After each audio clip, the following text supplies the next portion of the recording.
Hello, family. One of the many enjoyable things about my work is that I get to meet some incredible people and they become friends along the way. This is the case with Elizabeth Vazquez. Now, Elizabeth professionally is known for her excellent leadership of WEConnect.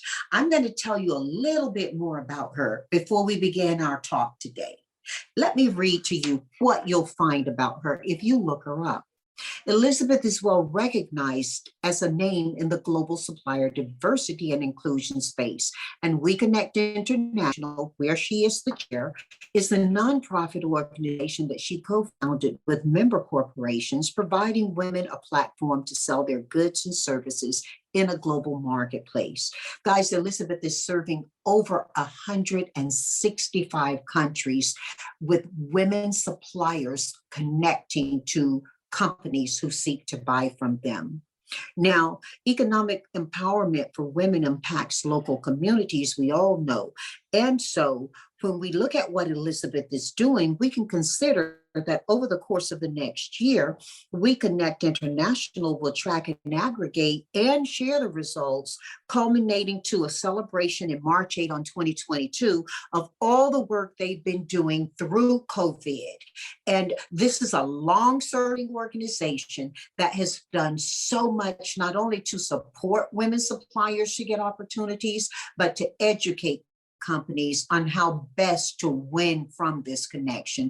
As Elizabeth will share with us, you know, the value proposition for doing business with women is incredible. So it's a wonder that we represent less than 1% of total procurement in some areas. Also, women are a primary decision maker in most goods and services sold throughout the globe. So she's doing work to help correct what she thinks is a gap and error in this environment. Elizabeth also is a wonderful, wonderful friend. And so I'm really excited about you meeting her. She has an incredible backdrop, guys. I got to tell you about it because, you know, I love what Elizabeth stands for on a lot of levels, but she has a backdrop that I was particularly interested in. See what you think about it. Now, the painting behind her was made by an artist she discovered in an open market in Accra, Ghana, many years ago. And she keeps it behind her, she says, so that she can enjoy it on Zoom calls with people while remembering a happy time of adventure and purpose. And so let's get on purpose and have a really happy time as I talk with my friend and an incredible professional who's leading the way for women business ownership and advancement, Elizabeth Vazquez.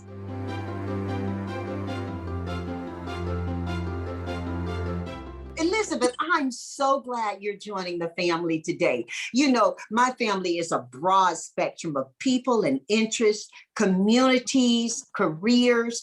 I couldn't think of anybody better to have talked with them right now than you. And your journey here has been a real interesting one.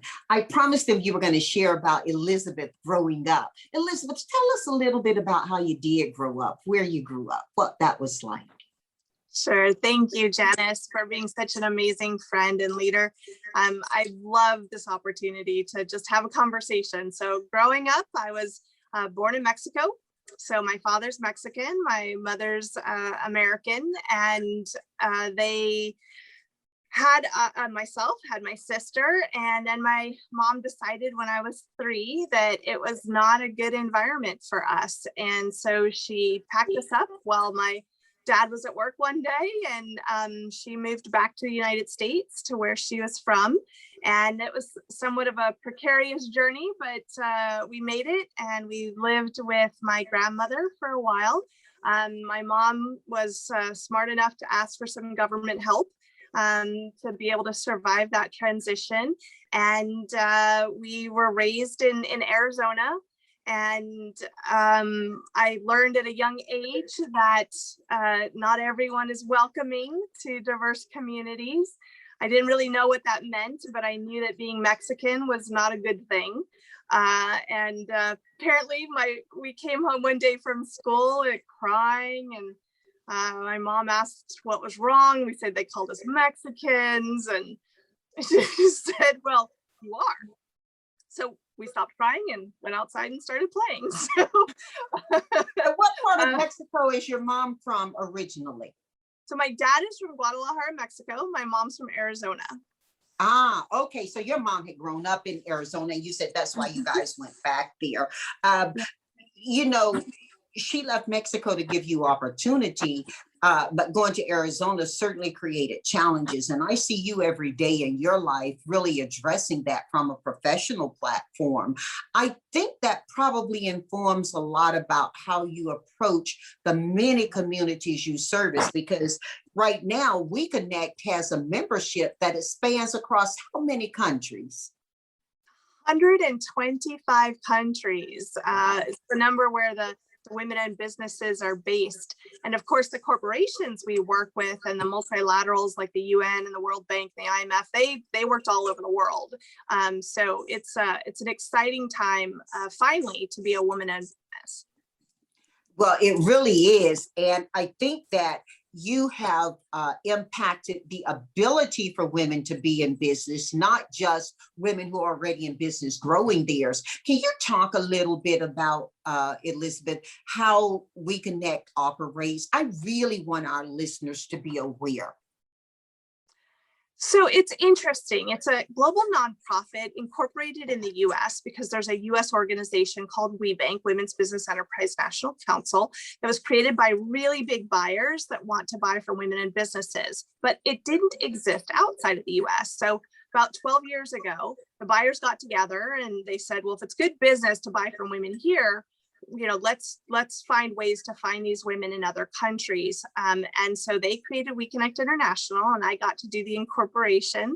And we started in the UK, then Canada, India, China, then Latin America, and then Africa. And it's just expanded from there. So our role is to work with local partners and find women-owned businesses who want to sell into larger markets and develop their capacity to be competitive, certify that they're women-owned businesses, and introduce them to actual buyers. And it turns out they do business with each other. And so having them be a part of a network that you're a part of, you are so inspiring, to show them that this can be done. You can think real big and knock on the right doors and have an equal opportunity to compete for business opportunities. So I feel very fortunate to get to do this work.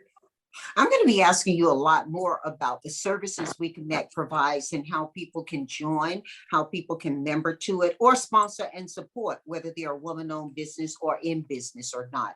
But before we do that, I really want to talk about the platform that or the economic, the social, the financial platform that we find occurring today, and how that is not just impacting women, because most people are realizing that, although certainly that's part of the conversation, but what we need to be doing to move the dial on that. I want to hear from Elizabeth. So thanks. It's a great question, because I think we can get overwhelmed when we think about inclusive growth, especially at a time of a global pandemic, how to take action in support of you know, your own needs, but also what's happening in the rest of the world, whether it's local or global.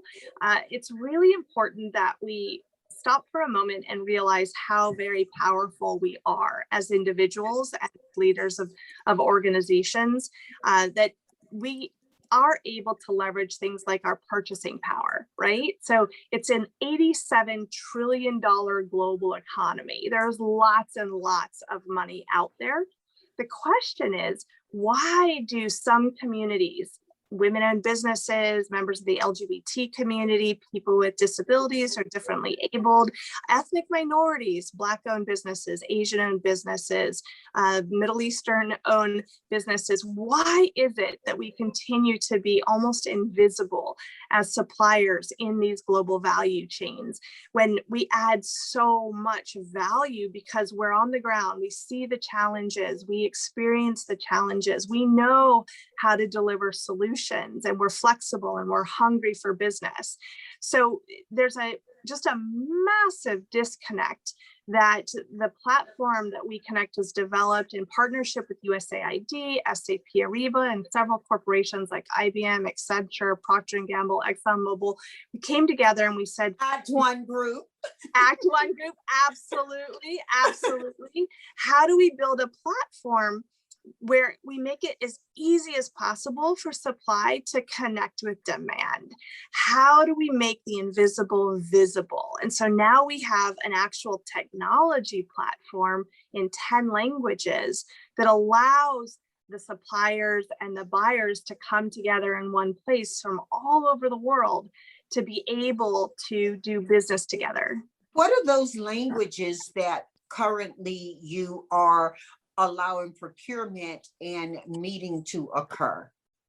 Yeah, so there's 10 languages. It's all the world's major languages. It's the English, French, Spanish, Portuguese, Chinese, and then other languages. Mandarin, Yeah.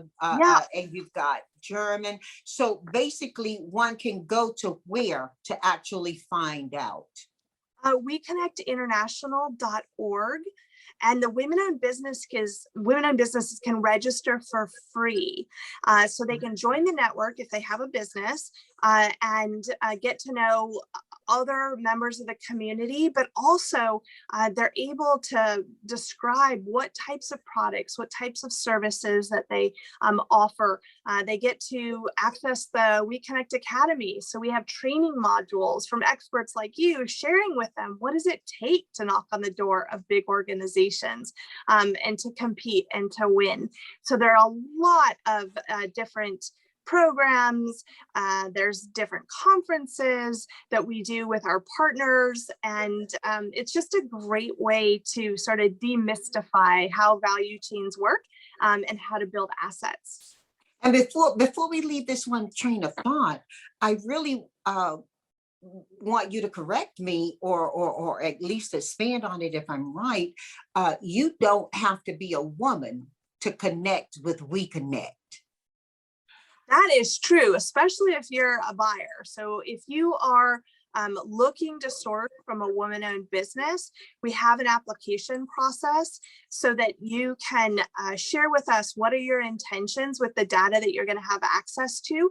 And if it's clear that you're a qualified buyer, usually these are very large organizations, but we're inviting you in to come in and be able to search based on product, service, location, size of company, certified, registered, whatever it is you're looking for, keyword searches, you'll be able to go in and find these women-owned businesses from around the world. So even if you have an organization you belong to or you head, and you want to be supportive or sponsor activities to help women, then WEConnect can connect you with how to do that if you're not a buyer. Absolutely. We do work with a lot of different types of sponsors that are looking for maximizing impact. So how do we work together to make sure that the women of the world are starting and growing their businesses and be able to be more competitive? So yes, there's lots of opportunities to collaborate. Well, the reason I ask that is because as we look at all of the world has for the first time been focused on solving the same problem at the same time. And that's created a whole new set of problems, especially with COVID being a part of the conversation, although certainly finance and economics and social justice have collided along with COVID to the top of everyone's attention.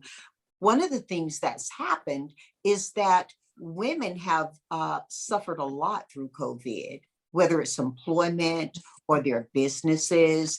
And, just to bring us up to speed on this, share your perspective on this, how this has happened and how not just WEConnect, but how the world, communities and individuals need to connect with women to support re-strengthening our communities and building forward.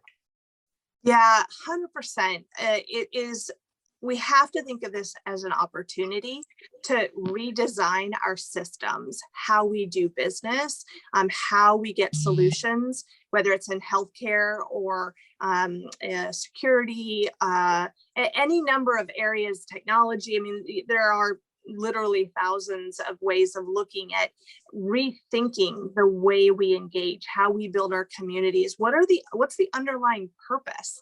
I think people are starting to think about, how do we build into this joy, time with our families, the things that really matter. We have to redesign so that everyone has an equal opportunity to benefit, but also to contribute to how we rebuild these systems. And so I think this has been a really precarious and for many devastating year, but it's also forced all of us to reprioritize what it is we're doing and how we're doing it.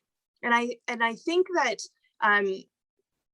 rethinking value chains, which is the main way that all of us have access to the stuff and the services that we need. Historically, there's been a lot of emphasis on consolidation and scale, but I think everyone is starting to appreciate the role of local solutions to local problems, and how we ensure that, everyone is pulling their weight, but also everyone is going to benefit. And I think you had mentioned specifically the role of women and how many women are taking themselves out of the workforce so that they can care for their children and care for elderly and others with disabilities, but individuals that need help in their communities. But there's a monetary value to that.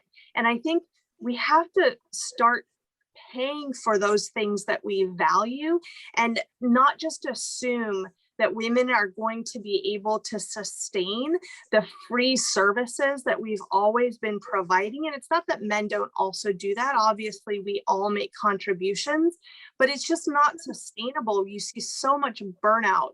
And if you have, half your population burning out and sick and not having the assets that they need and deserve to be prosperous and to help others around them be prosperous, healthy, educated, and strong, then we're all going to suffer. And so I again think that we really have to rethink and use this as an opportunity to rebuild in a way that is a very different, but that reflects the value that everyone is contributing to make the life that we want possible. Well, I can tell you, back in the days pre-COVID, when I would attend WEConnect conferences or just see you at other organizations, because I don't know how you do it, girl, but you run a huge and successful 100+ country serving organization, and you still manage to show up and support everybody else's NGO that's connected to the values you have. But one of the things that I've seen of you, regardless of where I witnessed it, is that you can think here, but you also can bring it down to the individual level so people understand not only what you're talking about, but how they can serve into it. Give for us an example of how women are adapting, the women in your organization, to not just COVID, but to really the longstanding issues that have existed for them. We get that corporations assist them. We get that WEConnect has set up systems to support them, but you're only doing that because these women are bringing something to the table worth doing that for. Talk with us about how women are doing that from their businesses, maybe from a product business as well as a service business, which can require different types of evolution. Yeah, and that's actually a really good point, that we often talk about women's economic empowerment as if the outsiders are to come in and empower women, right? That the government's going to do this or corporates are going to do this. The truth is, the world needs what women have to offer and other underutilized communities. We need them more than they need us. And that's the bottom line. And so we need all of us to take advantage and leverage all of the amazing ideas and solutions, products or services that women and other underutilized communities have to offer, but we just don't see it. We don't have easy access to it.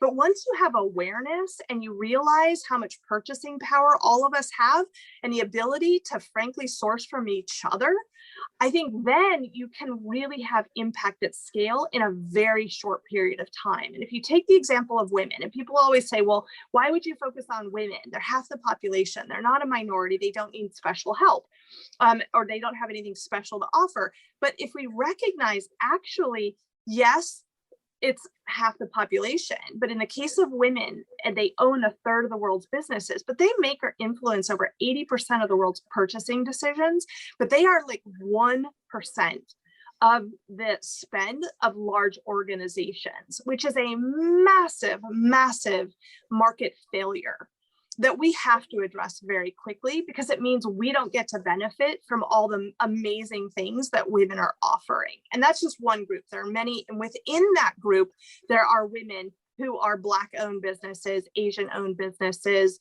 people who are differently abled, lesbian-owned businesses or transgender businesses. These are all sub-communities that have even, frankly, less access.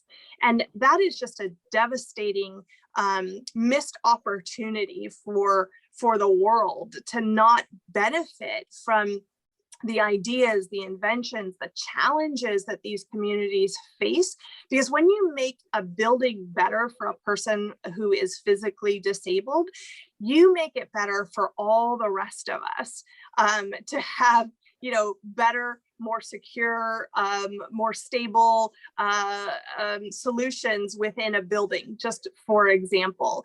So I just think that and not just for you say for all of us. I really want you to hold your point, because I got to share something with you. I have a dear friend, Lorraine Arbus, whose mom worked very, very diligently to get and sponsor. You remember the Jerry Lewis telethon?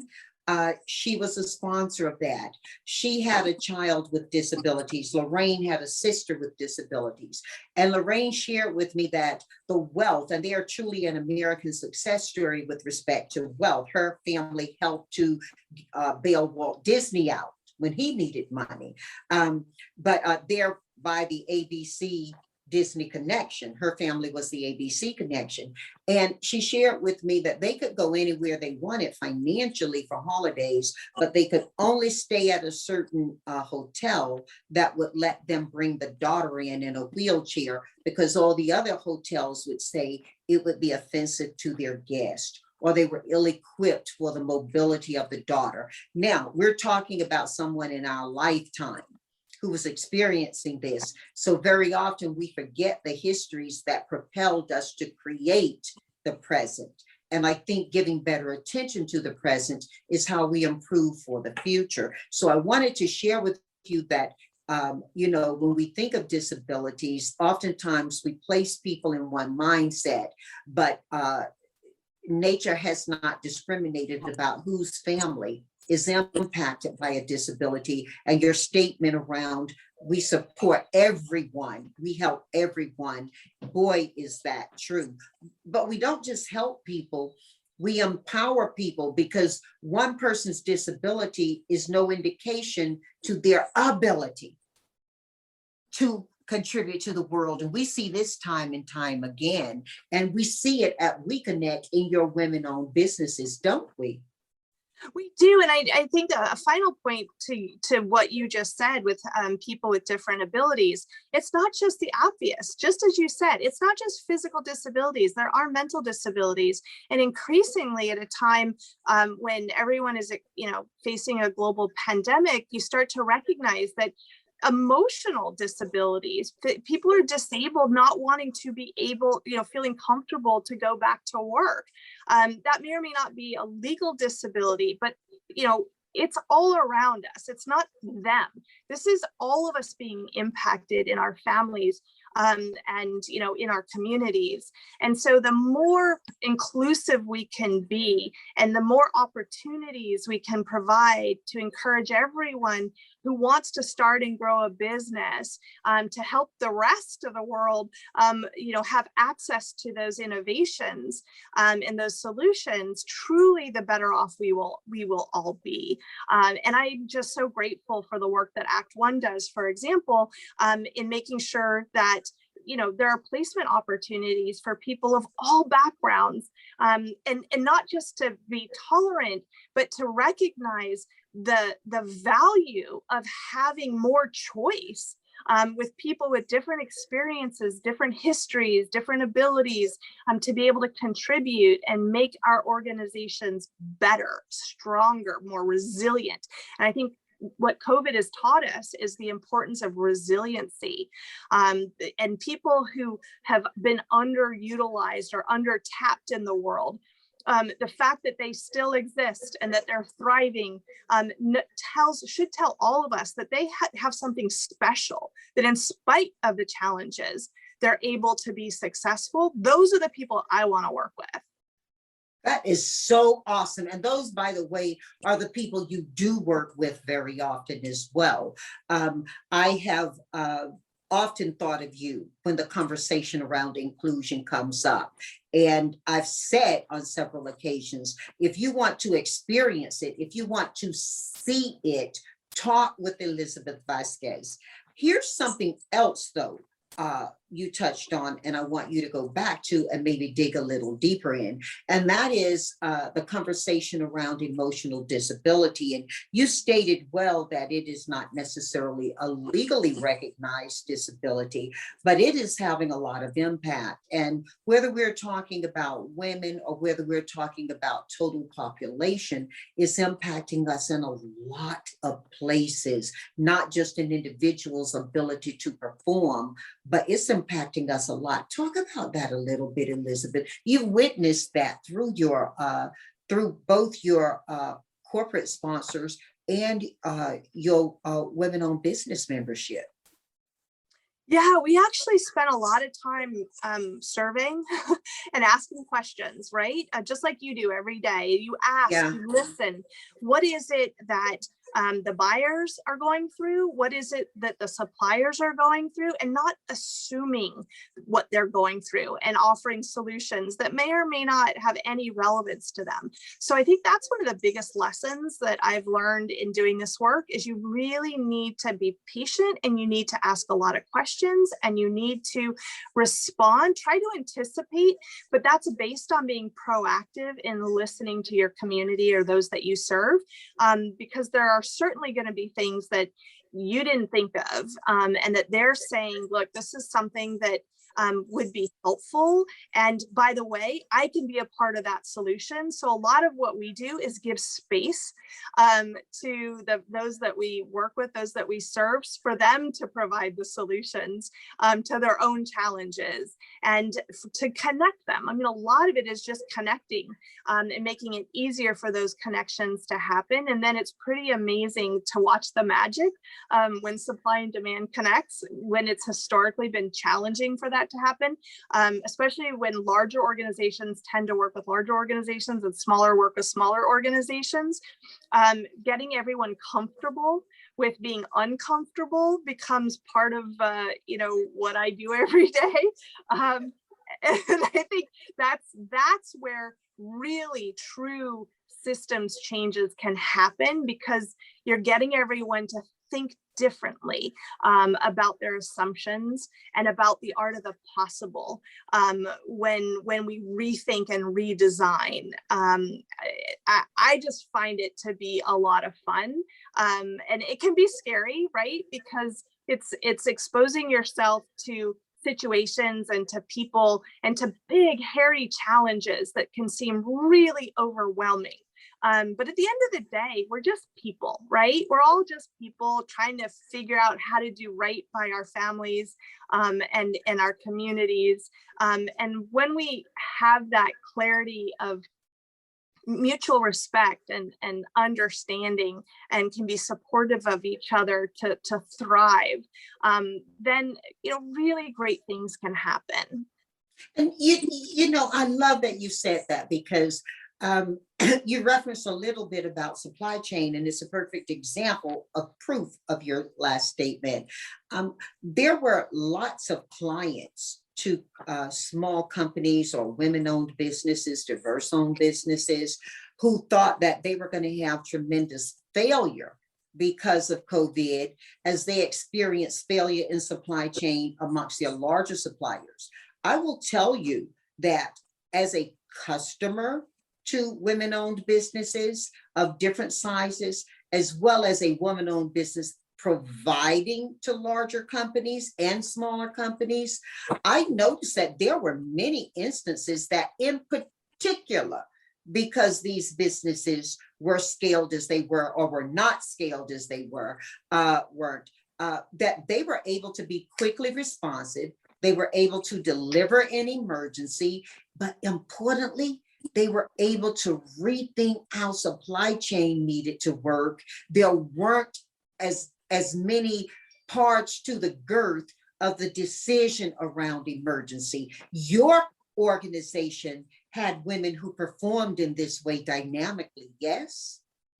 As much as the women were negatively impacted, and they were. I mean, when we survey them every quarter since COVID started, and without a doubt, the vast majority had negative impacts in terms of, customers, in terms of their own value chains and the raw materials they source, or the people that they hire, and having them be able to, come into work or be able to work from home. There were significant challenges, but there were an equal number of positive stories where the women were able to so quickly pivot and so quickly say, well, I can't get masks, but I can make them. And yes, that has nothing to do with what I do in my business, but I will make masks because I need my people to be safe. And I want my community to be able to get from where we are today to where we need to be in a very uncertain time.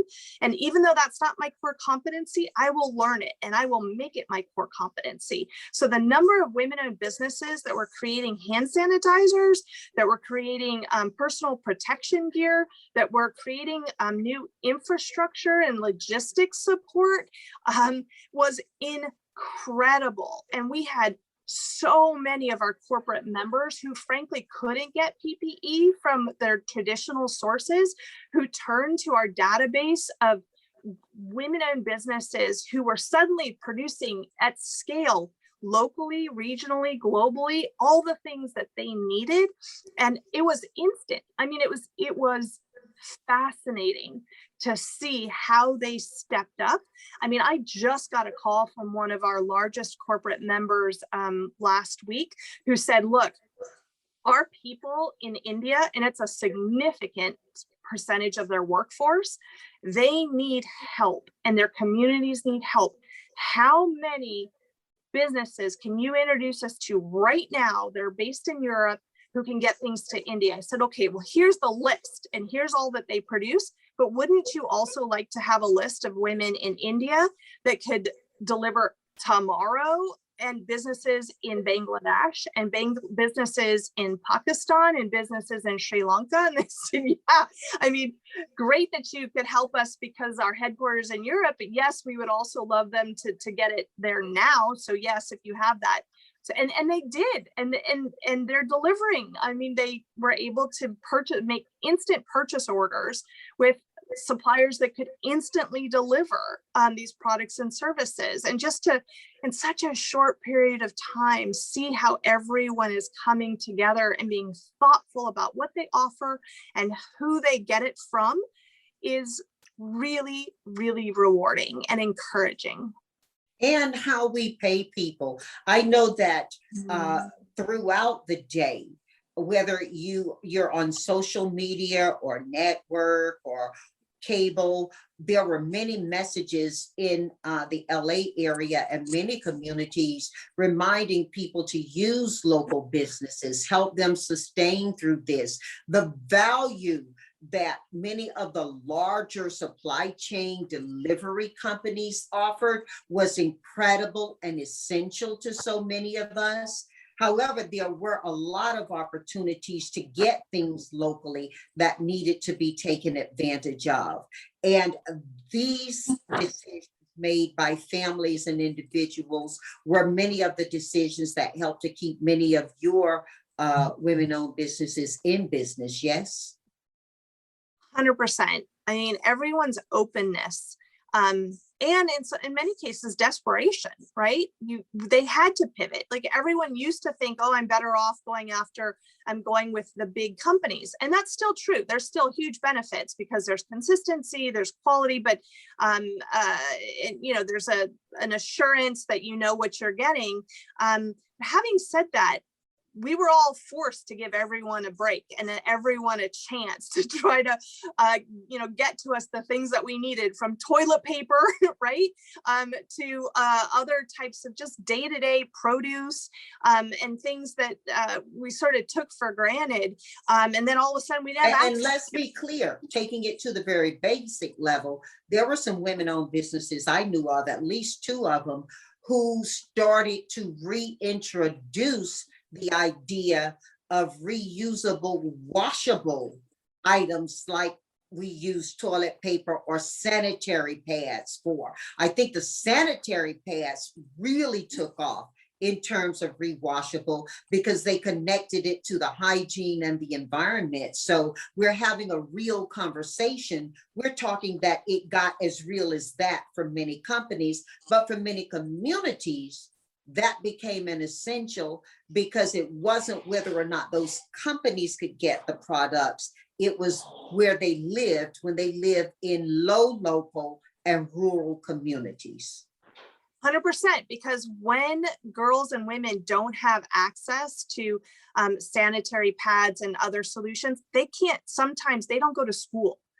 Right. And so it is a real challenge with real opportunities. And you have so many amazing women entrepreneurs coming up with all kinds of solutions around the world, where we need to keep these girls in school. We need people feeling clean and comfortable to go to work. And so it is a fundamental issue that had to be addressed very quickly. And increasing. One young lady, Elizabeth, I have to tell you how creative, because I believe she's a member of WEConnect. I can't start doing ads for people, but people can certainly Google and find products by keywords. One young lady who does produce those reusable pads, her key selling points were all you need is water and sunlight to keep it going. And, we can get very comfortable in our new century thinking about what we need. But her point was, if you need a pad with my pads, all you need is water and sunlight to keep it going. And then she had little commercials about, oh, by the way, while you're out there hanging it to dry, get a little bit of that vitamin D. It helps with prevention of COVID. It helps with clearing of COVID. Very creative, very real, very basic, quite dynamic. Yeah, and I think that it goes back to your point that when you allow communities that historically didn't have access to offer their solutions, we completely miss out on some really fundamental basic stuff that all of us, in rethinking what we really need and how much can be recycled. I mean, just all the materials of various types of materials that we have out there, we have so much stuff. And now I think there's a movement, especially the young folks are showing us how to repurpose almost everything. And it just makes things more sustainable, but it also creates business opportunities. And that's really, really exciting because there are so many places, especially in developing countries, where they've literally become our dumping ground for the wealthier countries. And where if all you need is water and sunlight, you may get the sunlight, but sometimes you can't get the water. And that's a huge issue. Women's access to clean water and energy, especially because women tend to be the ones that are preparing meals and other things for the family and spending a lot of their time finding clean water sources, finding fuel sources. It can be very precarious, literally physically dangerous, as well as just a huge time suck. Where they can't be productive because they're having to focus on these very basic things. And so it I puts think them at risk.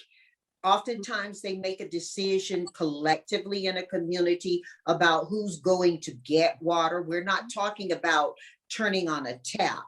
We're talking about women who actually have to go get the water and tote and carry the water back home, and make decisions that are impacted by that around childcare, or as you mentioned, school-age children who are stronger than mom, able to go get water. Water is a big part of the discussion beyond whether you're drinking, washing, or cooking with it. Water, peace and security, personal security, all these issues are interlinked. And when women are unable to have and build assets, it makes it very difficult to start and grow a business that can provide solutions and rethink and rebuild our infrastructure. I'm convinced that if women have more assets, how we build schools, how we build roads with light in the evenings when it is so precarious, how we build things with wheels, like you said, instead of carrying the water on their backs or the wood on their heads. How do we make sure? I know they know what the problems are. They know what local problems are. But if you don't have assets and you haven't been empowered or exposed to people like you, Janice, who move from ideas into solutions, and then take risks to diversify. But if they don't know that Janice exists and that this can be done, it's really hard for someone to do something if it doesn't even occur to them to do it, and they don't have the assets to make that happen. And sometimes it's not an individual decision, nor is it simply four of us women getting together, or four of us citizens getting together.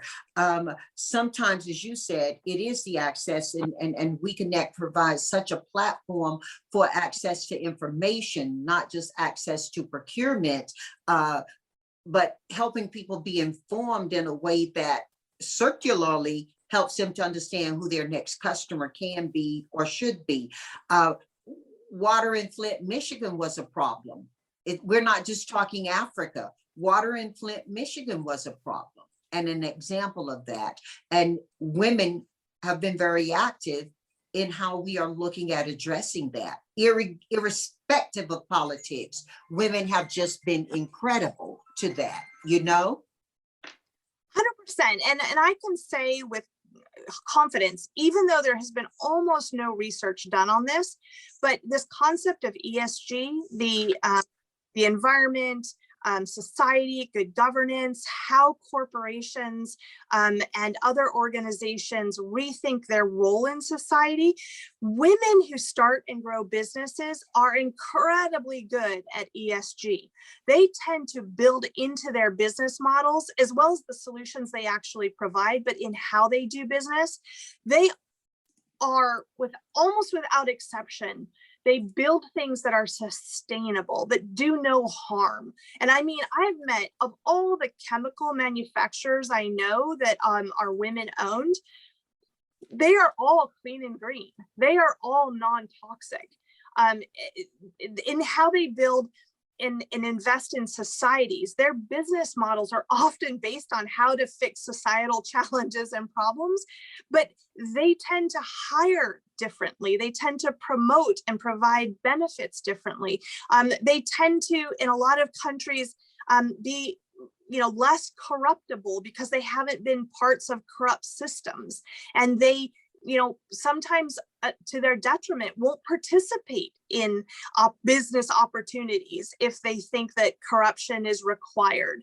And so I think we need to, again, rethink how we do business. And I'm convinced that having more women being a part of starting and growing businesses will help to ensure that we are better on all the different measurements of what we need to be doing to have a healthy planet and a healthy society.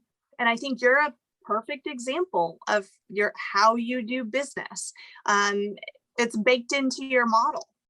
Well, women are a big part of our organization. And speaking from data, they're well over 65% of the organization, but also speaking in terms of innovation, women are in decision-making roles and women are at the table. They're not just serving the table. And I think that's where you have made a big difference in what you do. We talk about women-owned businesses, Elizabeth.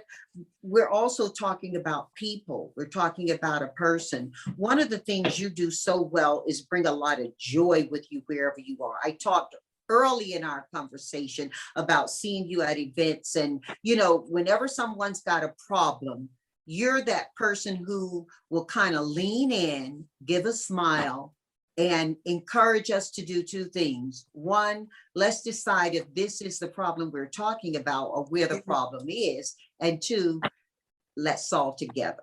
Nobody's on their own. So much of what you do in the process of leading an organization, I think, can be applied to individuals.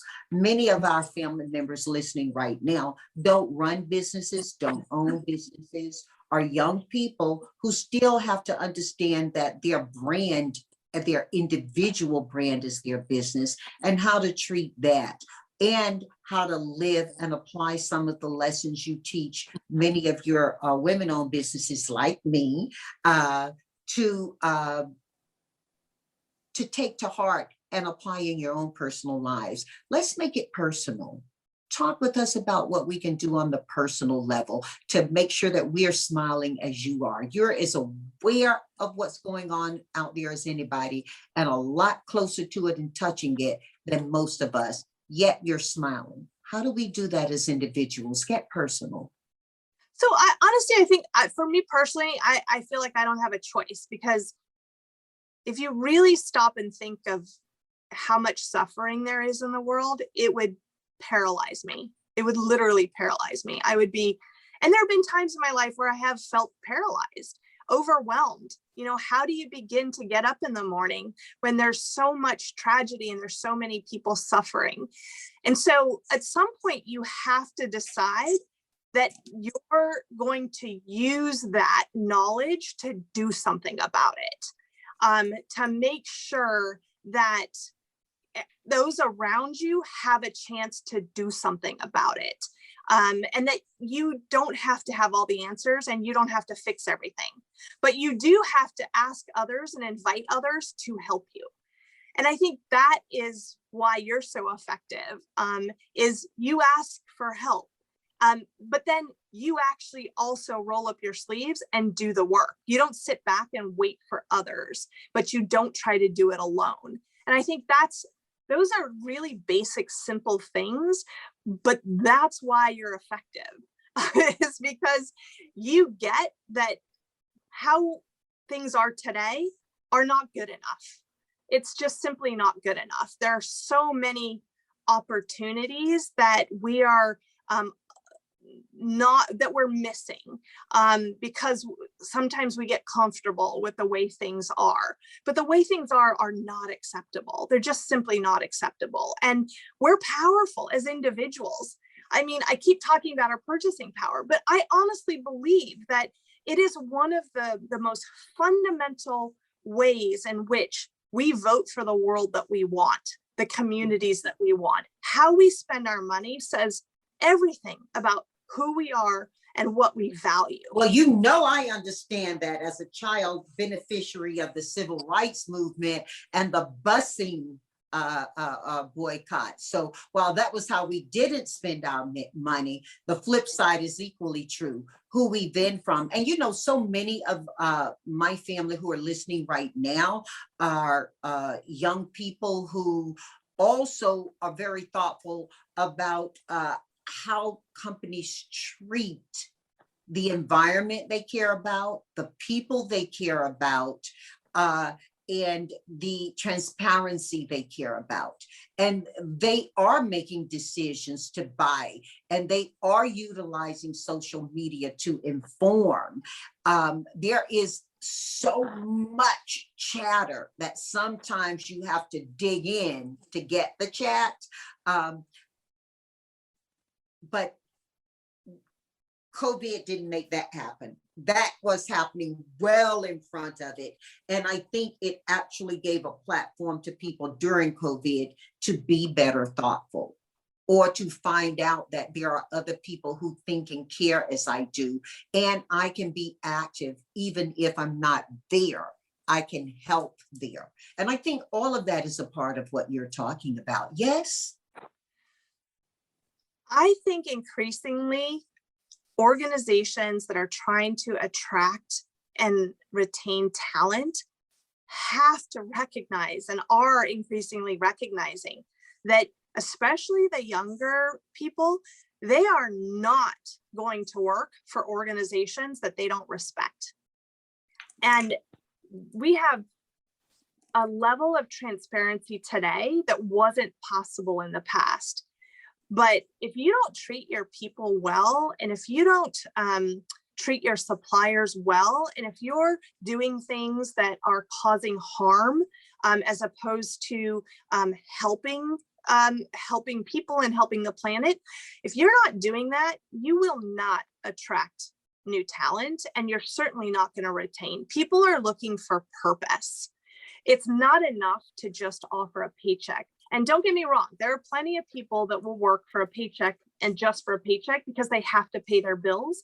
But that does not mean they're going to stay there. If they can get a paycheck but also do something that is good for themselves and good for their families and good for their communities, they will take that opportunity. It is a major, major factor in how people are deciding where to give their time. And people are starting to recognize how valuable their time is.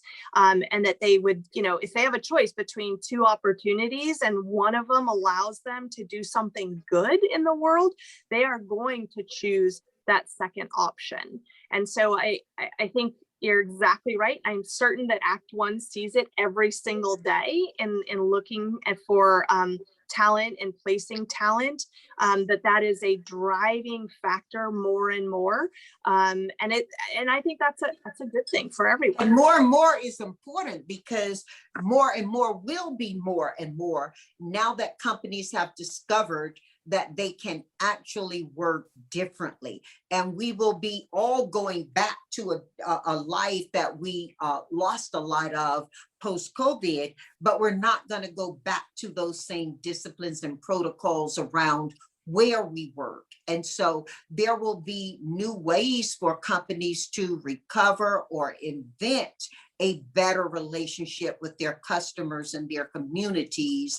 There will also be requirements on businesses, regardless of what size they are. We talk about companies who offend or support ideas of a population, a customer population. That is in some ways even more immediate and stronger for your supplier companies than for their customers, because they're supplying very often right in the communities they live in, and people will be demanding of things they care about that are outside the product or service they're buying that you engage in, and they'll see it a lot quicker, won't they?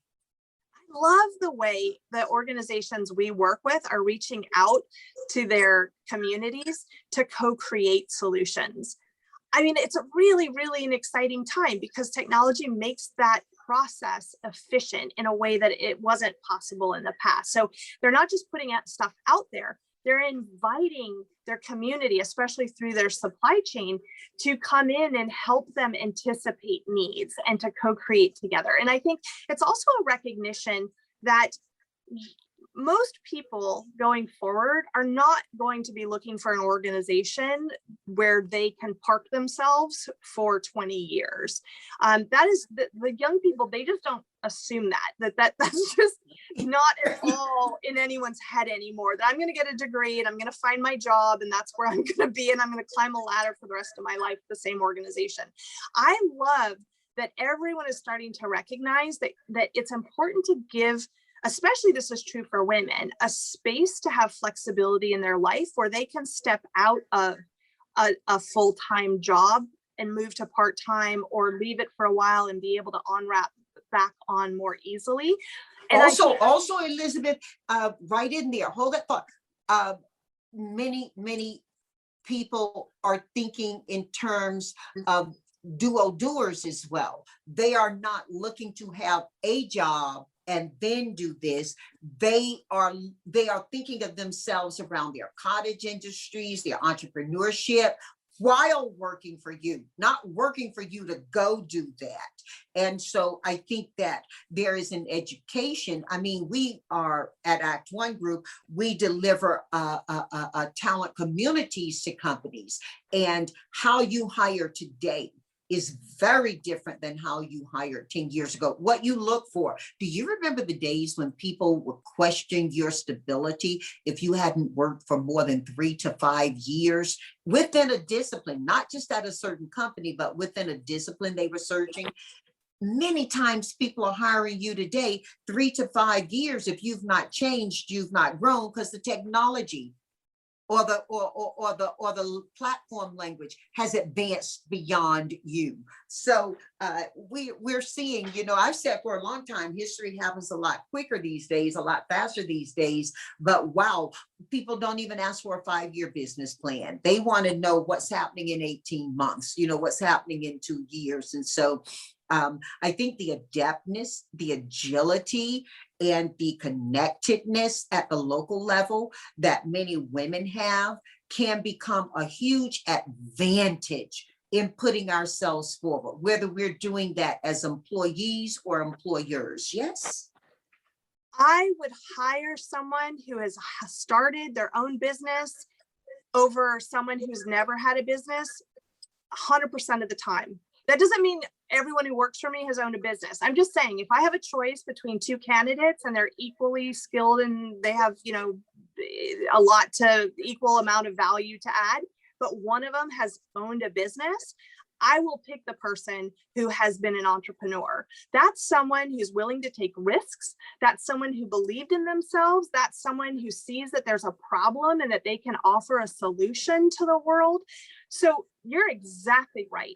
This idea that you either get a job or you start a business and you're a business owner is not at all accurately reflecting the reality that everyone is thinking entrepreneurially, and you want entrepreneurs. You want people who go in and out of business ownership, but who have also had, jobs and can work for others and with others. And I think that provides everyone with so much more choice, that, you can have your job, but in the evenings or the weekends, you're putting your stuff up, or my kid, 14, just started their own business. They cleared $1,500 in one day, where people came up at an open market and said, this is fun. This is something I want to pay money for. And it's so rewarding and empowering, because now my kid knows that they're never going to be homeless, right? They now know how to source, how to package, how to promote. I want everyone to encourage their kids to go to a marketplace, and, offer their stuff, learn to take no, learn to get feedback from people. I love the way the world is changing so that people feel they have more choices about what they do. I think it's really empowering. More choices and more voices. Exactly. And we're all better off when that happens. I agree with you so much. You talked about women-owned businesses and smaller businesses being able to pivot quickly and more thoughtfully. I want to pivot our conversation quickly and thoughtfully to you. So you're doing all this stuff. You're leading the charge. How have you taken care of yourself personally through this? I think people can learn from you from that level as well? Wow, that's a hard question for me, because like everyone, I've found ways to keep the job that I love, and innovate, because you have to, you have to rethink what you're doing, and always remember your purpose. For what reason am I doing the work that I'm doing? I have the good fortune to get to do things that I'm passionate about, that I would do, frankly, regardless of pay, because I love it. But I also have a board of directors of corporations that believe in fair compensation and recognition for good work that's being done. And so that allows me to do what I do for my family, my community, but it ensures that I'm paying and attracting, really fantastic talent. I mean, I only am able to be successful in my work because I have an incredible team around me of people who are passionate about what they do, and they feel like, it's worthy of their time and of their efforts. None of us are able to do what we do except for the people around us who love us and who support us. And so I recognize, like my Christy P at your organization. Agreed. I mean, we can't do what we do, Janice, right? If we didn't have just brilliant people all around us, constantly challenging us and anticipating things that we don't see around the corner, but that they do. And so in giving them that space for them to grow and to challenge us, and to constantly expect more and better, and to help us deliver, because we're great on the ideas side. But at the end of the day, you need people who can convert that into actions and doing things on the ground, and scaling what we start. So I do recognize how important it is to have these strong teams. And I've had a hard time. I mean, not gonna lie, finding out that I have diabetes. My mother had diabetes, and deciding I don't want to take insulin. So, having to drop 50 pounds during COVID, when all I wanted to do was eat sweet stuff and do all the things that make you comfortable, especially when you're sitting in a home office, all day long. You can't go to the restaurants that you love. You can't visit, the places that you love, and commune with the people that you care about and have special meals together. And so there's anxiety and there's pressure. And so for me to focus on my mental and my physical health, probably for the first time in 20 years, because I used to travel just nonstop. And when you travel a lot, there's lots of excuses to not take care of yourself. I know. Right? Lots of reasons why you can't take care of yourself: exercise, drink lots of water, eat the right foods. So it really, again, out of tragedy, gave me an opportunity to rethink how I value this vessel that I have been given. Are you doing well with it? Oh yeah, absolutely. I dropped the 50 pounds. I drink water every day. I actually, focus on 10,000 steps, and the other type of, and you've always taken good care of yourself. I have historically done a horrible job of taking care of myself. And I always use the excuse that I don't have time. I'll do it, someday. And then all of a sudden, I was in a situation that I put myself in where I had to take care of myself. And as a result, I'm better able to take care of others. And be an example to your daughter. So my kid, has also been through their own challenges, and they are non-binary, and they go by they, them now. And so that's been a real learning experience for me. Oh, yeah.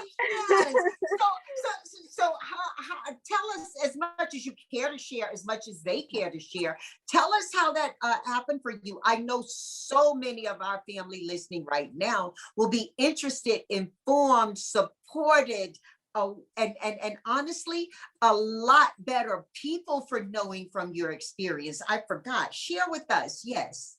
Yeah. So that was interesting because my kid was in a school environment that was just not at all for them welcoming, and not at all designed for a time of COVID to provide flexibility. And so actually for my kid, being out of that environment and studying from home gave them space to think about who they are, and be more comfortable sharing with me and our family and our community who they are, and who Had they you are. had any big conversations before COVID, or was that a gift of COVID? It was a gift of COVID. Okay. And I think part of it was the age, right? It's when they became more self-aware, their body was changing, and just not feeling comfortable being born female, assigned female, but realizing, you know what? I don't really feel that I am female, but that doesn't mean I want to be a guy either. So for them, recognizing that I'm non-binary, meaning I'm comfortable with being neither, and I'm comfortable with being both. But, you know, for them, having they, them pronouns, which is incredibly hard for in a very, you realize how binary our world is. Our world is set up, our societies are set up to pick one. So, you know, you got to pick one. You're either male Right. or you're female. When we know that in life, two things can be true, or more than one thing can be true.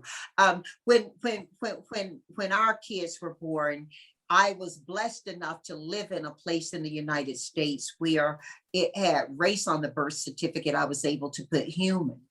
And I am very proudly African American and very decidedly African American. Now, there are many races and ethnicities and everything that have fed to me being a Black woman. Okay, so I got the gift and the curse of making that decision and having it made for me various points in my life. Certainly, I understand then and embrace the right of everyone to be able to make decisions in the healthy, supportive environment that we all deserve. For me, it was race, and society decided for me that I was African American, regardless of what my mother and father's genetics said. And you met enough of my family to know, depending on who you look at, you may not think we're all Black, you know. But back to the wholesome discussion you're having, and I say wholesome deliberately because so often these conversations in larger communities, you and I work very closely in cause-based environments. So I think we listen and hear more frequently, sometimes more robustly, these conversations than others will have. And it's such a gift you're bringing to be able to talk about the experience in your own family this way, because it's not always a happy, fun, chummy, nor aseptic conversation. If you know people who, or know of people who are in a position where this conversation can occur, what is some of the advice you give to them, especially so much of my family of listeners who are have a heart around people, but they're not there yet, you know, or they don't believe they want to go there. I don't believe in pushing people. I do believe in good leadership. How would you help people to understand where you are and where you would like to see the world on this discussion? I would love to see a world that is welcoming of all different backgrounds, all different experiences, and that we embrace the fact that we all come from different backgrounds and have different experiences and different ways of looking at things. I just think it makes it a more fun, more interesting world. And I think when we put ourselves in boxes and we put others in boxes, and we try to define in advance what people are capable of, what you're allowed to do, what you're not allowed to do, what's acceptable in the spaces that we're talking about right now. I think it just does everyone a huge disservice. And so what I've learned in the last 6 months on this journey with my kid is that the world is not always very welcoming and not very understanding, and they miss out on having this amazing spirit amongst them, who is now this, powerful entrepreneur, and who can have ideas and wake up in the morning, and in the evening they've created, these amazing pieces of art that they can share with the rest of the world to bring some joy to others. And what a tragedy that the vast majority of kids who have that awareness, instead of sharing it, will take their own life. And that is just, devastating to understand the numbers. The suicide rates are really hard to fathom. So you've always been an aware person, but now you are an engaged person with your child. What are some of the data points that you've learned? I know you've done the work. Yeah, I mean, the suicide rates for trans kids, non-binary kids, I think it's something like 60% attempted suicides. I mean, it's a mind-boggling statistic that there are so many kids that are raised in communities where they don't feel welcomed and they don't feel that their life is worth living, and that has to stop. It's such a tragedy on so many fronts.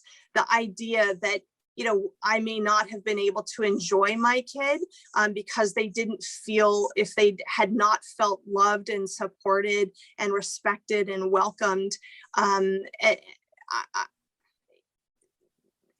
I just think that there's so many aspects of diversity, right? This happens to be part of who they are. It doesn't define them. It is a part of who they are. But to not have a welcoming community because you're, something different than what these ideals are supposed to look like is just something that's intolerable for me. And I'm just not willing to be quiet about them. Instead, I want us to be happy that we have so many different backgrounds and people with different experiences, and to just recognize how fortunate we all are to have access to people with different backgrounds and different experiences and different ways of doing things, and that we need to frankly leverage it because it's just gonna make the world a lot more fun. A lot of people who I have heard address this subject, and I have people who I know and people who I love who come from different places on this conversation.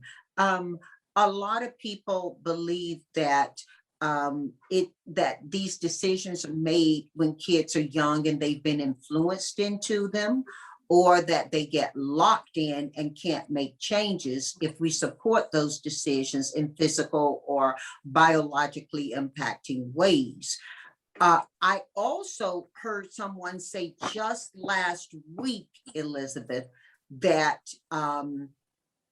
their child told them, no, I always knew I didn't feel comfortable to talk about it until now. And even now they were not comfortable, but they felt inspired and required to talk about it.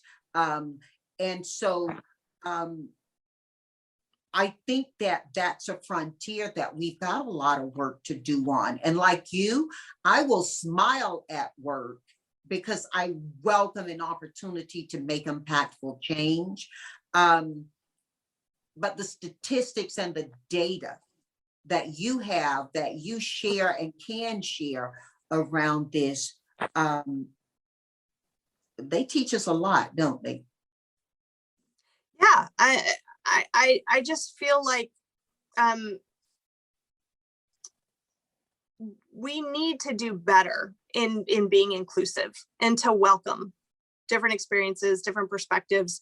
And you know what? I'm so glad you said inclusive this time, because we've been talking in terms of diversity, and I'm always encouraging people, if you're going to have a conversation about diversity, can we also have one about inclusion? And is there any chance we can get those to, at some point in our lives, be that same discussion? Because they definitely are not. Um, Years ago, I shared this before, I think even on one of your platforms, I have family from England, and Nana Gracie came here, and she's this little white Yorkshire woman with the biggest heart and, for love in the world, always welcomed me. And loved me preciously. And I took her to an American supermarket because she wanted to go into a supermarket, right? This is years ago. And she walked, and she at first was very impressed with it, and, the color, the layout, and, the selections. But when it came down to making a decision about what we were taking home, she got very frustrated. It became very difficult, and her decisions were difficult. And she asked me at one point, well, do you just have this? And I said, I do think we have that here with all these selections. She said, wow. She said, that's what I'm used to. And I thought, what a great conversation on diversity and inclusion. The story didn't stop there, but the point is made in there. Many times people think that they can celebrate diversity by inviting you to respond to a bid, or inviting you to be a part of something they're putting on. But that's part of the conversation. Inclusion is what was in her basket when she walked out of that store. She had a diverse selection of everything she was looking to shop for. But what she chose to walk out of that store with was her idea of inclusion in that moment. Now, she did make a selection, and she actually loved the selection she made, and she could still cook her Yorkshire food well with it. And she found out that she wanted some to take home, okay, with her, and share it, and let others be able to find out about this product. But so often we make choices in life in that way, and it's not coming from a bad place. I made the point to tell you, Nana Grace is a wonderful cook and a loving person. But when she went into that supermarket, she loved it up front. The idea of all of this was great. But when she had to make a decision about what she was selecting, it got real hard and tempting to leave with nothing. But she was smart and bold enough to step out of her comfort, read the labels, and make a decision around, read the ingredients on the label, not just look at the label, and make a decision. And she walked out proud, and she ended up happy. And I think that's kind of what you're rallying for with people too. I love being around people that are curious. I love people that try new things. I love that I have so many more choices when I invite others to engage in a conversation or an activity, or building something. It just makes it more fun, and you get better outcomes. I mean, it's a fact. When you have more choice, you have better outcomes.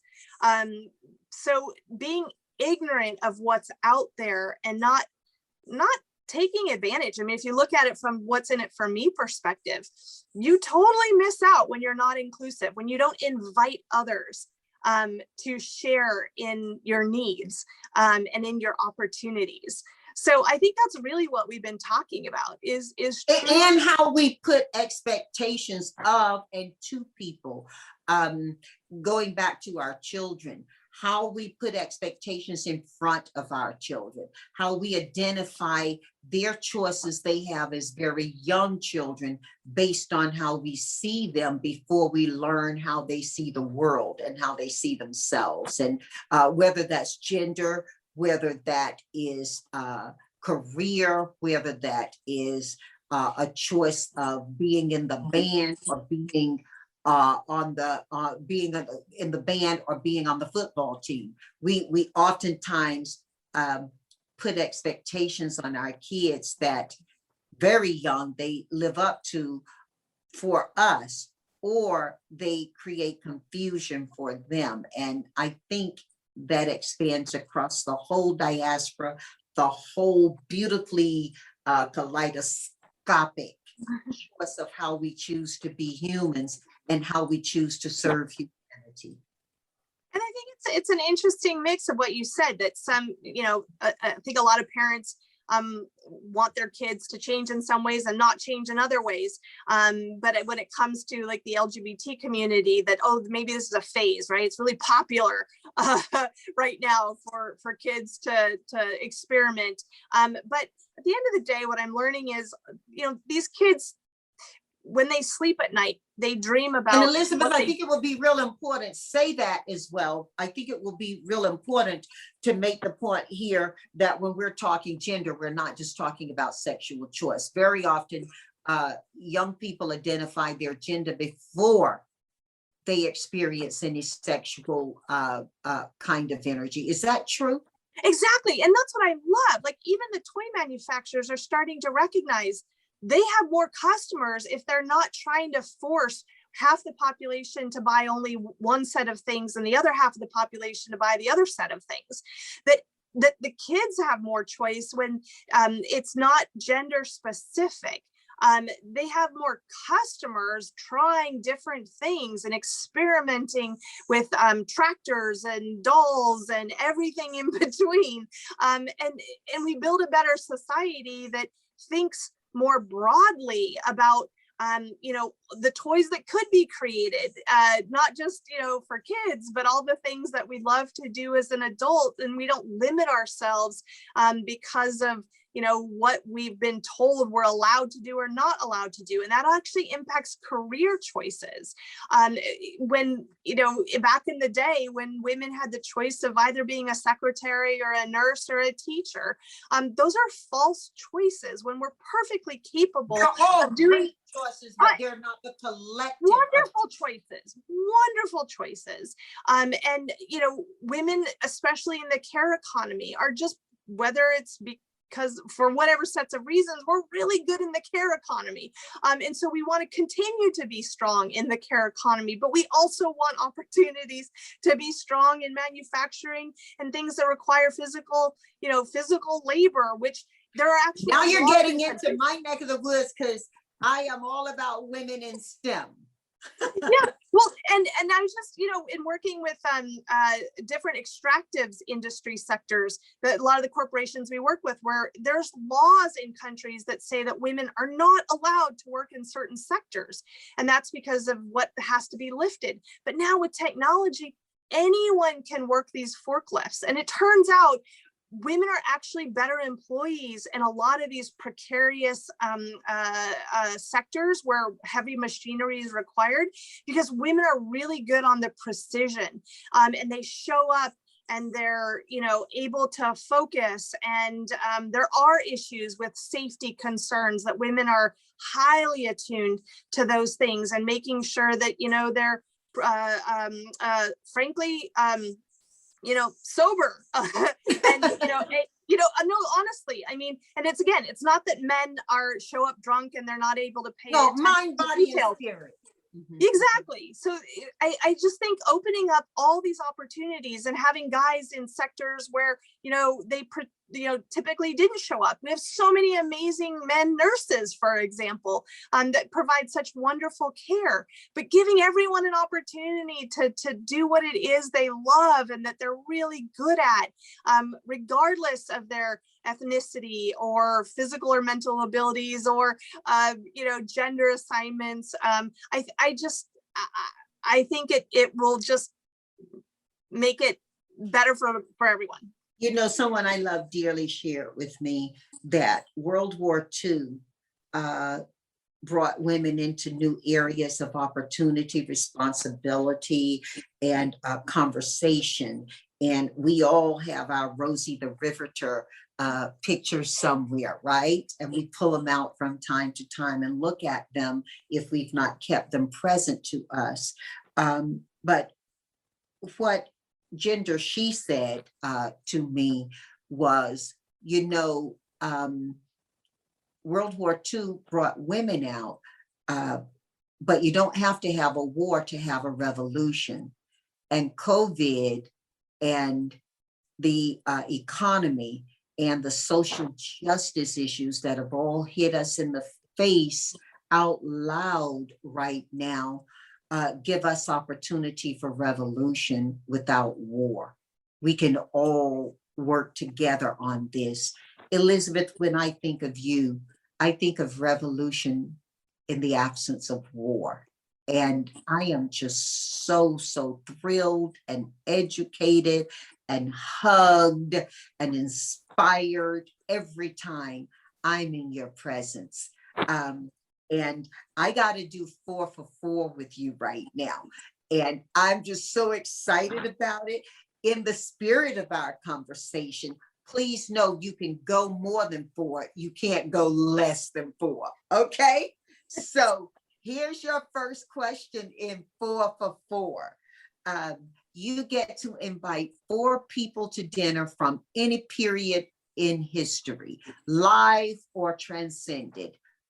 Who do you invite to dinner? Oh my goodness. Oh wow. First and foremost, I would love to have you there with me. So I would love to have Mahatma Gandhi. I would love to have. And you have to say why. So you can, I'll be there and I'll help you serve that dinner. Give me 4 other people and tell me why. Although I'm curious why you want me there too, girl. I think I know, and I'm not turning down my invitation. No, I think we would have a lot of fun learning from these people, and to think of reinvent how we do things. Literally, like, how do we win hearts and minds to fundamentally change our systems? And you got Mahatma Gandhi. Yeah, so definitely for I think obvious reasons, right? And be the change you want to be. So if you don't like the way things are, let's make sure that you're not waiting around for someone else to fix stuff, but you got to fix it yourself. I think I would actually love to have Christine Lagarde. She's just a rock star who understands big systems and how to change them and fight for what you believe in for inclusion as you do the business that needs to be done. And so she would be amazing. And then I would love to have the Buddha. I think that there's a lot to be said for. I'm not sure if on my podcast the Buddha has been invited before. I'm going to have to go back and check. Why is Buddha coming to our dinner? Being reminded of being present, of being centered, of being mindful, of being kind, of happiness, of joy. All of those things are challenges for me.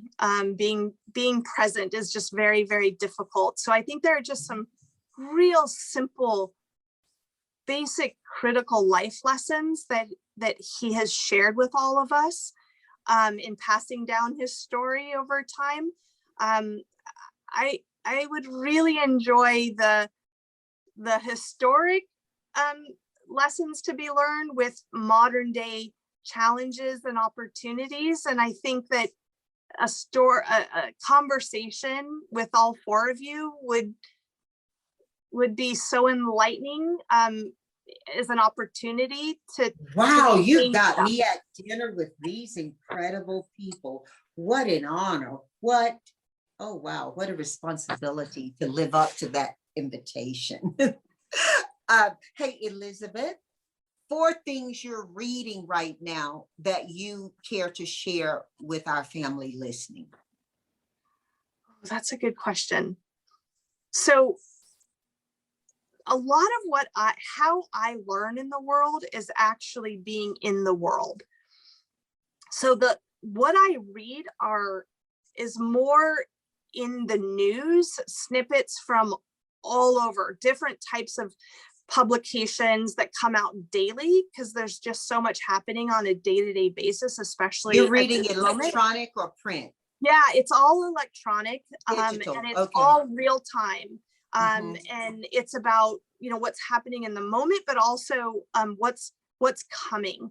And a lot of that I'm not reading stuff to look backwards. I'm reading stuff to understand the moment and what's happening going forward. And usually, it's not that it's out of date, because there are a lot of old things that are always current, but it's more sources of future forward, real-time action oriented, of what leaders are doing to think about the future, whether it's what's happening with Tesla, or what's happening in economic development, with some of the top leaders in the development space. Those are the kinds of things that I'm focused on, and usually I'm traveling a lot, so I want to see it, right? I want to be a part of it. I want to smell, taste, feel it, as opposed to reading about it. But that has been the hardest thing for me. One of the hardest things with COVID is needing to experience everything virtually, and not experiencing it and touching it myself. Are there any particular news sources that you like, that you got to run to as soon as you brush your teeth? Yeah, certainly one of the first things, what's happening with the BBC, but then I'm also looking at local news sources of what's happening in India, local sources of what's happening in Africa. There's a lot of great publications out of South Africa, for example. There are great publications in Asia of what's happening there. I love to see what companies like Amazon and Alibaba, what is it that everyone is looking for? What are they searching for solutions to problems? Weird sources, diverse sources. Oh, no. Years ago, back when the Staples Center first opened in Los Angeles, that's many years we're talking. And I was in my suite and Dick Gregory walked in accidentally, but there are no accidents, right? He had all these newspapers and I was looking at them and they were from, what we might call opposing viewpoints. And I was like, wow, and he told me, he said, it's very important. I shared with him that I travel a lot. And back then we used to pick up newspapers when we would have stopovers. Remember those days? And he told me he thought it would be very important for me to not just read from one side of the press. He said, read from the other side, and very often you'll find the truth somewhere in there, And he said that is how he stayed informed, was to not limit himself to go where he already was, but to challenge himself to find out where other people were on matters. And he said that's how he thought he was able to evolve. That's also how he got to the place of his diet and adjusting himself as well, and weight loss. So yeah, you remind me of Dick Gregory on that point, Then he got up and went over to Magic Johnson's suite, but but I especially love that because you also, when you do that, often the news is talking about the same or similar topics, but from a totally different perspective. And you're exactly right. He was exactly right. You start to figure out what truth is because you're getting all these different data points about the same thing, but totally different on it. Yeah, and another good thing about that is yesterday, Pastor was saying, it's real good to be able to understand how someone else speaks. And he was using the conversation around Peter and Paul, and he was saying Paul was sent in to talk with the Greeks because he understood the language. He could speak the language. It wasn't because he was any better informed or better than Peter, but he could speak the language. I pray I got Pastor right on that. But the point was, and I didn't flip the disciples, but the point he was making was that, we are best tooled to do certain things when we understand who we're serving to, not just what we're serving from. And I think Dick Gregory saw that if I want to share an opinion, there's value in me learning someone else's opinion. There's also a gift in my sharing my opinion if I understand their language and where they are. So, you know, it becomes a circle instead of that box you're talking about that we put people in. So yeah, I love that you're going to your devices and you're being able to read in the current, so you can think about where people are thinking toward. I love that, and I think that's a very good tip for all of our family who are listening. They've been shared many books, many great books that they should read. So I'm glad with that if that's where you're leaving it. 4 things you're listening to.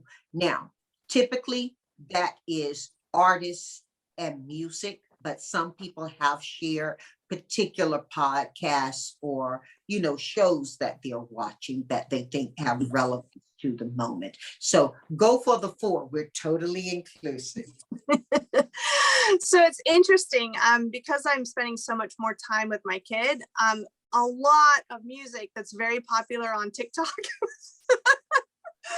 So actually, I'm finding a lot of that content fascinating and sourced from all different perspectives from all over the world. So there's a lot of new music. A lot of it I don't like. It's very harsh, and I Are there don't any enjoy particular artists? Because we build playlists from what you share. I mean, a lot of it's very poetic. I mean, but it's not someone you would expect, a Billie Eilish of the world, you know. It's just, I just, you know, what she's able to do in very unconventional ways to tell stories. I just think it's a lot of fun. I think she was in the news this morning for what she's doing in Europe right now. Yeah, I feel like she really challenges a lot of assumptions about everything from body image to the role of a young female artist in the world, and I think I see how especially young people react to the messages that she shares about just being yourself, and having fun, but also just being very critical of a lot of the assumptions of the role that they're supposed to be playing. Everything about it, I think is fun and I love it. So but then Billie Eilish is one. Who else? And then you have other stuff that is old, but I'm just loving some of the stuff that I'm blanking out on her name. Fleetwood Mac. Yeah. Just some of the basics that are just, you know, truths that, you know, you can't get away from. And then I'm listening to some podcasts that have come out of some friends doing work on women's economic empowerment from Seneca Global, and they're coming up with a whole series of podcasts.